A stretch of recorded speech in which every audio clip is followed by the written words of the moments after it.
What's going on, Fries Nation? We are back at it again with another blah, blah, blah, blah, blah, blah. Today, we are going to be ranking every single fighter based on whether or not I could take them on in a 1v1 with no weapon other than my fists and sheer willpower. Also, disclaimer is I haven't actually been caught up on any fighting lore in like months. So, maybe I'm spitting straight hoopla, who knows. Anyways, let us begin. Number 15, Subspace Foot Lettuce. If you know anything about my GOAT Subspace Triple T mine, you would know that he is rotting from the inside out, just like my will to live when I play this game. I will give it to him. He could probably poison me, but that's about it, and I'm not too keen on beating up a disabled guy. Number 14, Boombox. If I am being 100% for realsies, Boombox would not fight me. I could try to rile him up, but I feel like he's just too nice to ever actually want to beat me up. If he did, hypothetically, he would probably just be making my ears bleed with Green Apple Redo. And can you blame the guy? I wouldn't want to fight him either. Like, look at him. He's a little ray of sunshine. Look at his joy. Number 13, Skateboard. I think that if someone attacked you by doing ollies and kickflips on you, it could very well fuck you up, but Skateboard relies too much on being able to do tricks. If I was in, say, an enclosed area, there wouldn't really be much he could do except hit me over the head with his board. But at that point, I could probably pry it out of his hands and start wailing on him with it if I really wanted. Number 12, Slingshot. Slingshot is agile and able to hover in midair, but his little pea shooter probably won't do much damage to me. It would probably be like the equivalent of somebody shooting you with a Nerf gun, and even with his secondary ability being a charged attack that does more damage, it takes a fat second for him to charge it up anyway.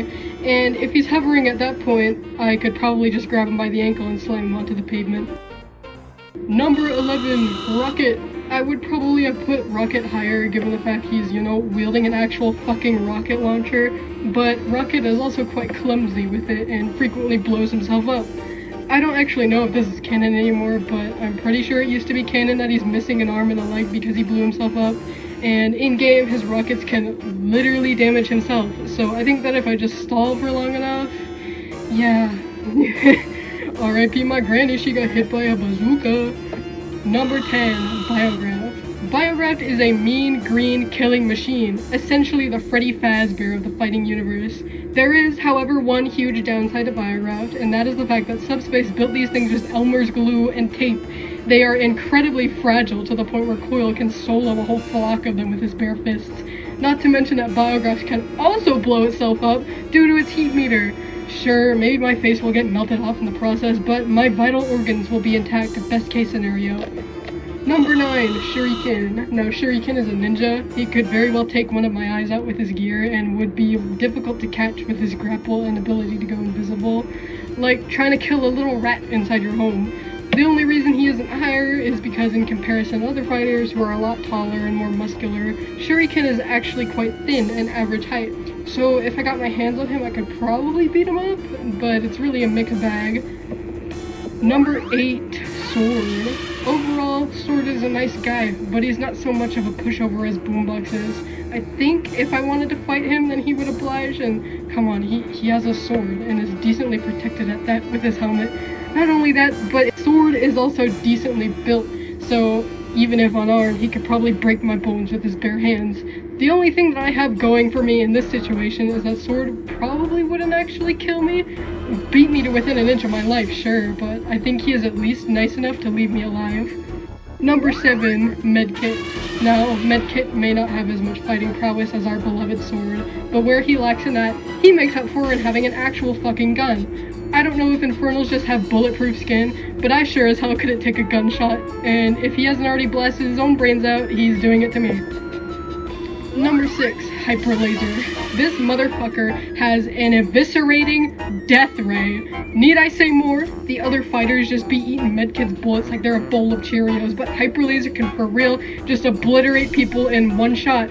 Like, okay, say he doesn't have his ult ready, say I'm just a dodging legend, there's still no chance I could even get close enough to land a hit on this guy with the way he just camps at a vantage point and has been trained to kill his entire life. This guy kills for money, and I'd be paying for his dinner. Number 5, Coil. Trying to 1v1 Coil would be like trying to have a 1v1 against Sonic the Hedgehog. You can't. First of all, he is muscular as all hell. I mean, I'm a big boy who carries heavy groceries up a flight of stairs, but that is nothing compared to the knuckle sandwich that is about to be served to me by the Coil Phighting. This guy could break my arm if we arm wrestled, and due to his insane mobility and ability to heal himself, I am completely and utterly cooked. Number 4, Vinestaff. Vinestaff would fold me like an omelet, and here's why. You may be surprised to see her ranked this highly, seeing as Vinestaff is a little helpless in gameplay. I'll tell you why. She is 6'1" and built like crazy. Her gear itself would probably do very little to me. Yeah, she doesn't need it. One full force swing from her and I would be laid out on the ground. Number 3, Scythe. If you thought Medkit was bad, get a load of this. Scythe's gear is a scythe and a rifle. If she hasn't already sliced me in half with this, I don't know, blade of light, my guts would be scattered across the floor in 2 seconds after she guns me down. The only thing that could possibly help me in this situation is if I were in front of a mirror and said Bloody Mary 3 times, since Scythe has a fear of ghosts, but even then, if Scythe doesn't kill me, then Bloody Mary will. Number 2, Katana. There's no chance, man. We're getting into the real nitty-gritty now. Katana could probably kill me in his sleep if he really wanted to.